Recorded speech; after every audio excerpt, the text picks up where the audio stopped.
Off the Shelf. I'm your host, Yvonne Wolf. Today, our special guest is Charlie Byrum, a lawyer and the author of A Boy's Game. Welcome, Charlie. Thanks to be here. So tell us a little bit of your coaching life and how that led to this journey as an author. Well, my coaching life just kind of happened not by accident, but I fell into it. I was always an athlete, and I played on all kinds of teams, ranging from park district teams of like baseball and softball. And you played in college, too? I played varsity football in college. Wow. And every game that I played taught me a little something about what a coach requires, because you had to listen to your coach in order to succeed, in order for the team to succeed. And I learned over the years as a psychology major what you need to do. You have to, whether it's kids or whether it's people in their 70s, and I've coached both types, people have to buy into what you are telling them you want them to do. You have to bring out the best in them. You have to bring out the best, and you have to bring out a feeling, a commitment to purpose. Yes. And to being a good sport and a good teammate. So no prima donnas. No prima donnas. No prima donnas. And that must be hard to bring the whole team, because everybody has their different strengths, and they do. You have to bring that in. But if you find the right strengths, and you let your players know what you're looking for them to do, it pays off, and you have success. And they're very, if it's done right, they're surprised by the success, and they want to continue with it. Yes, yes. The point is to make them continue and grow. And so how does that inspire you to be an author? And did you always wanted to write something about sports? You know, some people have that dream. No, that hasn't been a dream. The dream was to play it. Yeah. But then when you get a little older, you write about it rather than play it. But I started writing when I was a player. And this particular book was at the time I was a member of the senior softball leagues, and it's a national organization. And I was a player and a coach of the Chicago team. It was called the Chicago Gray Sox, and we had a pretty good team, and it's a group of teams that are they're older players, over 50, right? Over 50 and over 60. Yeah, but if you're under 50, you can't join. You right? can't play. Right, so you have to qualify. You can't play, and my health kind of prevented me from continuing to play. But my team that I was part of and that I was a coach of is now playing in the over 70 level in senior softball, and we've won the world championship twice. No way. Now this is, every champion, every pursuit in sports has its own sort of championship. Yes, but conferences and leagues, right? It's players, and we had the reason that we're the world champions is that it's most of the teams are all from the U.S. Yeah. But there's a couple of Canadian teams and a couple of Japanese teams that so it's the world. Yeah. But it was fun because you'd get a championship ring. Yeah. That you could get. You had to buy it, but it T-shirts. was you get one of those, and you get a championship plaque or championship trophy, and that's what I really kind of cherish the most. If you have to have material evidence of your and accomplishment. It's great, and I have them hanging on the wall in my hall upstairs in my home. I bet that you didn't expect that you would achieve that kind of championship at an older age. I mean, maybe when you were in college, you expected that. Well, you're a little bit more competitive in college, Yes. and in coaching, you're competitive, but at the same time, you have to see the big picture, and you have to. One of the biggest things I was taught as a player and as a coach is you always respect your opponent, and you treat them the way you would like to be treated. Yes, that's sportsmanship. Yeah, and it's I think it's a very good mantra to follow. And is that what you wrote about in your book? That's what I wrote about in my book, and then and what I wrote about in my book is these were all players, and this book is it's a memoir about this team of players that I coached that one year, and they some were new players, some had played the game a long time, some were just learning, and but most of them were older players that had played Sometime before, had some yes. experience. And this particular team, the year I wrote the book, is when the players were all under 60. They were all under 60. But that was the only limitation. And you found out how many players needed lessons both in the physical attributes of the game or just sportsmanship or Yes. competition.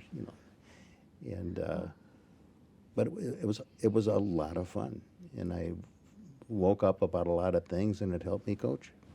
I think the sportsmanship is such a important message. I think now it's a message we need to learn as a child and all the way up into our whole lives. Right. We see perhaps some competitions where people forget about that. They do. You're right, and it carries beyond sports. Yes. It gets into business and social activities.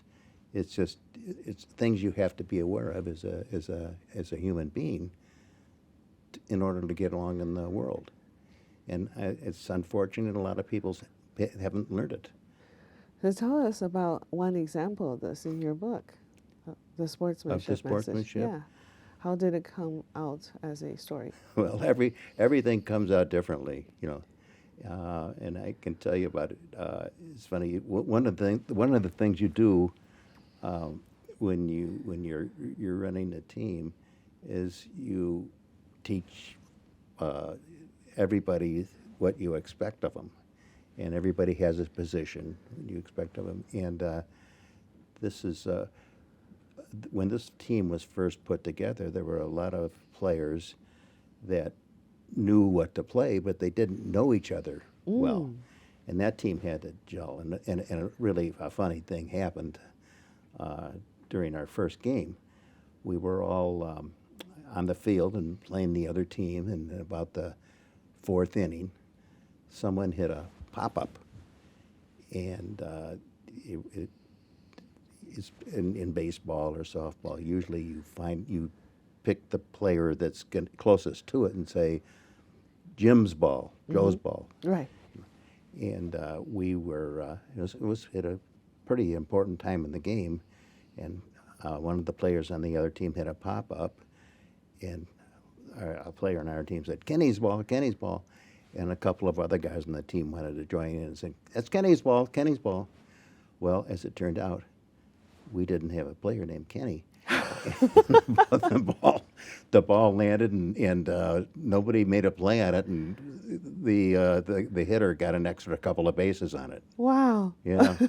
There was no Kenny. But it's all part of the game, But the other part was, and this is for the older folks, the older team, is to win a game, even if no matter how old you are. If in this particular instance the team was between 55 and 60, if you win a championship, no matter what kind of championship it is, if it's a marbles championship or a wrestling baseball, or wrestling, anything like that. You carry that with you for the rest of your life, and you carry with it the people that were part of it with you, and you always including remember, your opponents, right? including your opponents. And when we were playing softball, I think older players are a little bit, they're not fiery competitors. They're just They know that- it's a game. they're glad they're alive. They're glad they're out there. Right. And You it's appreciate just to play. Right? yeah, Just to be allowed to play. it's great, and you see how much it means to the individuals, and the friendships that they develop at the time, and the fact that they're part of something with people of their own age, Yes. and there's something to be achieved. Yes. And a lot of these people are, if they were lucky, they played sports all the way through, including when they worked. Yeah. But oftentimes, It's not. Yeah. They It's haven't not done it. possible. Yeah. and sports is people socialize in sports. They have friends, and they have objectives and things to do like that. And it's a great socializing exercise. Yes. Yes. Opportunity. Yeah, it is. And so that seems so different from writing. Writing seems like a very alone activity. And who encouraged you to keep writing? Well, I always liked to write. I was a lawyer. What lawyer doesn't like to talk or write? That you do that for a living. But it's a good thing that the mind is trained for, and if you can express yourself on paper, and maybe it convinces somebody to do something, or people enjoy reading about it, it's very gratifying, and it's nice to have something that you've generated, something that you've accomplished, to have people look at it and say, this is great. I really see what you were trying to achieve in the book, and this part, page 55, was a funny thing or was a great thing. I enjoyed it, and So you're getting a lot of feedback from feedback's very important. through social media, on your Facebook or on your website, or how are you getting these feedbacks? I haven't been too aggressive about the website. I have one. Yes. But I haven't been too aggressive about it. Seen it, yeah. Because I've got that one book is the only one that's published, although I am working on one You are? Okay. about college football, All which right. is fun. Yeah. And but I like doing it. I mean, when you're an older person, your chances to do different things are diminish a little bit. And so if you can find something that's meaningful and continue it on through, your later years, it means everything in the world. Yes. It really does. Yes. The ability to produce something that you accomplish, something that you're proud of, and you can share with so many people. Pardon? And you can share this accomplishment with so many people. Yeah.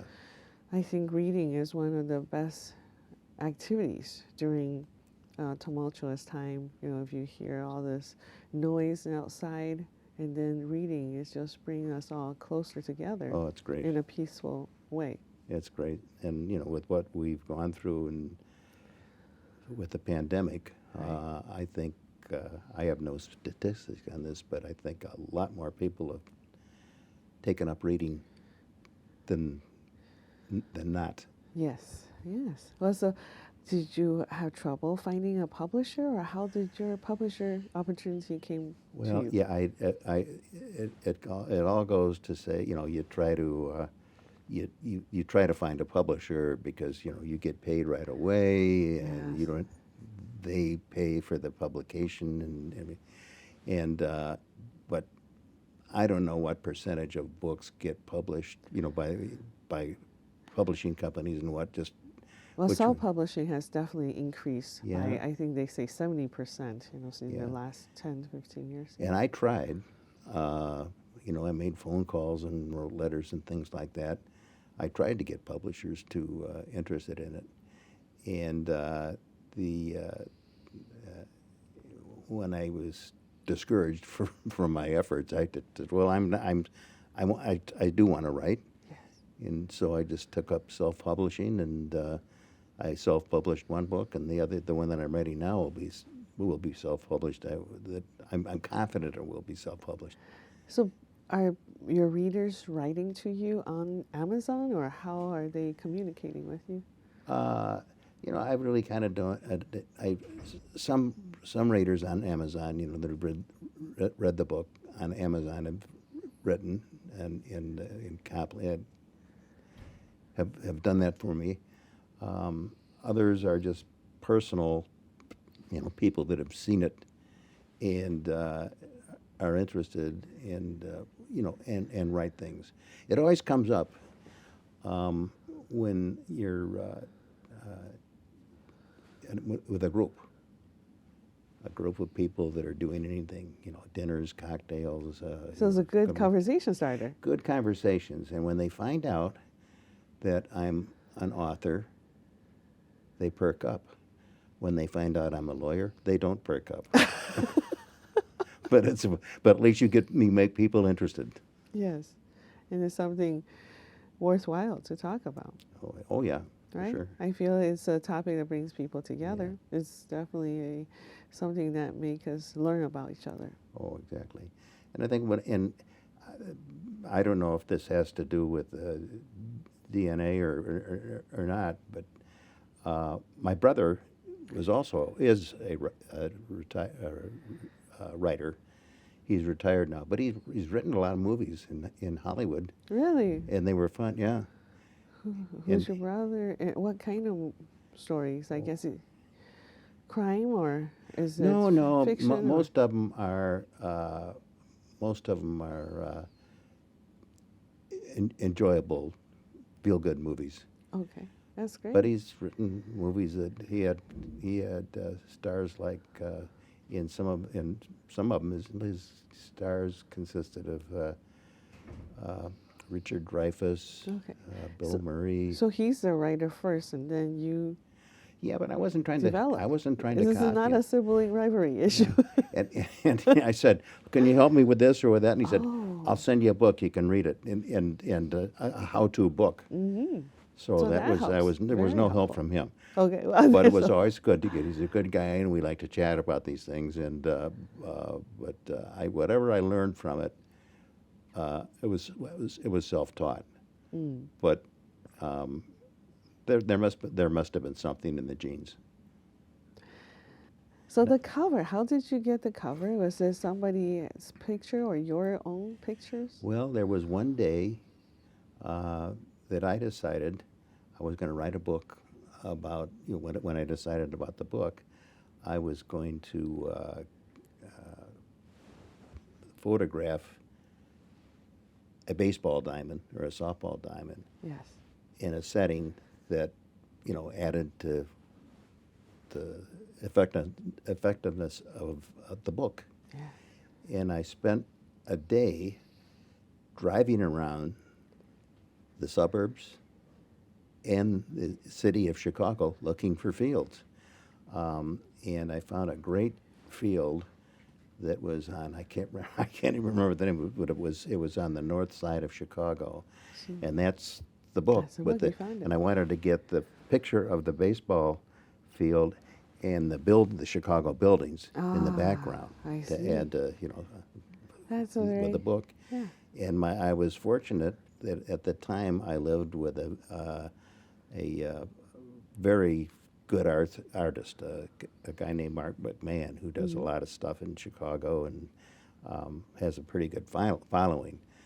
But he said, let me take you down and help you out. It's a great idea, but I'll help you. I'll give you some tips. He didn't take the pictures. I took the pictures, but he said, do this, do that. And like we got the signs of no scratching in the dugout or anything like that. Right.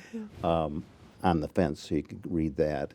And then he got the effect of there were on this book there were flowers in bloom.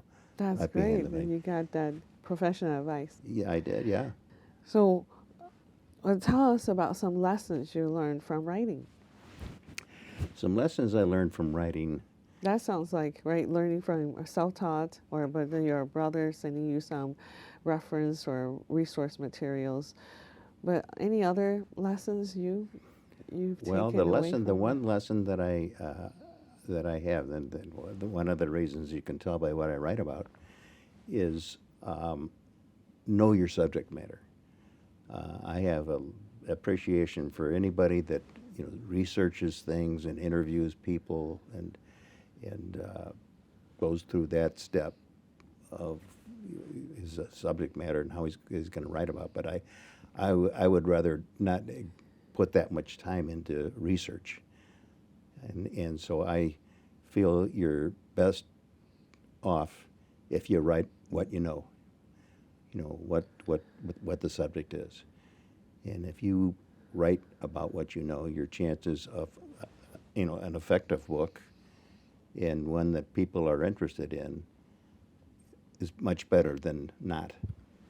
Yeah. And so know your subject. And also, unless you're writing for a special niche of people that want to learn things, say factual things, and I don't know what I said, don't enjoy the subject too much, that's a bad thing. So I think that you've got to write books where a lot of people would enjoy it. People that are yes. looking for it Think of your enjoy it. Yeah. audience, right? Think of your audience and not Exactly. just go off on your own interests. Oh, Is yeah. that something that's has a wide appeal. Well, a wide appeal or a appeal to maybe a select few people, but you know who they are and what they want. But that's always, and it's a funny thing. When I was writing the softball book, I would, when you play in these softball tournaments, there's a lot of downtime between games. You're playing the team from Fort Wayne here, and then you wait for you play the game, and then you wait for an hour, and you play the team from Toledo. Right. So you have a lot of downtime, and I spent, like most of the other players, if you couldn't go out and get a meal, you could sit up in the stands at least, and in watching another game and do a little writing. Oh. And that's what I did. Yes. Yes. And this is another funny thing is, what do you think the most commonly asked question I got when I was when somebody came up and saw what I was writing? I said, it's a book about team softball. Most commonly asked question was, am I in it? And sometimes they would say yes, and sometimes they would say no. But I'd always be honest with them. Yes, that's funny. That's a great question. Well, I think about, as a mom of a athlete, high school athlete, the parents get to know each other a lot because we sit around for that downtime. We watch a game and we wait for the next team, and we come back. All this could be hours. We're sitting in the stands, and we end up, I say, telling each other our life stories. Yeah. Maybe I should be writing during those hours. Yeah, it's exactly. And it is because I've lived in several towns, and I've seen how youth sports is conducted. That's right. Your grandson and my kids have played sports together. Yeah. And it's not that I want to throw a bouquet to the people in Glenview, but I will. It's because they are very supportive of kids. When they get out there, they cheer for everybody on the team. Yes. And if a kid makes a mistake, they don't groan or yell. No, we don't. For the most part. Yes, for the most part. Yeah. We don't hear people yelling at their negatively. Yes. And the kids get a lot out of it. They grow. They get a lot out of it. Yeah. Yes, and for example, yeah, your grandson is in Glenbrook South Glenbrook South, he's going to have a football big team. year. I think he was. Yes, in football, right? Yeah. And then I know your daughter, as a mom or of two boys, and we just see that kind of these sports programs Oh yeah. build relationships and build communities. Oh yeah. And I feel that I already know you before we scheduled this interview. Oh yeah. And my daughter was, she's she's primarily a yoga instructor now. Yes. But she's always I coached her actually. I coached her in soccer in when she was in high school and when she was a kid. But she's been an athlete, and Yes. she's Yes. been the kind of person. But her character is that she's the kind of person that gets the good things out of the game and not the negative things. Yes. Yes, and that's so important that you pass on this tradition. Oh yeah. So Charlie, when we were talking before the taping, you told me that even though you haven't been a long-term Glenview resident, you worked in Glenview many Yeah. years ago. Well, it was it's Glenview's been a nice place, and when I was in college, I was employed one summer by being a cab driver, which was a lot of fun. Yes, And cab driver. And you found out about a lot of people and what makes them tick. And A great job for a writer. Oh, You it's a great listen job to at the creating. the dialogues. Yeah, and yeah, but I do remember there was I had picked up she was an older lady, and she saw I was driving her home, and she saw a cloud on the horizon. Yeah. And she said, I think that there's a tornado here." I said, no, ma'am, there's not a tornado." And she said, "No, I think there is, and you better just pull over and wait it out." I said, "My job is to get you home Right. and get you home safely." Yeah. And As she soon as said, possible, yeah, right? Yeah. But she had an umbrella too, and she started beating me over the back of my head.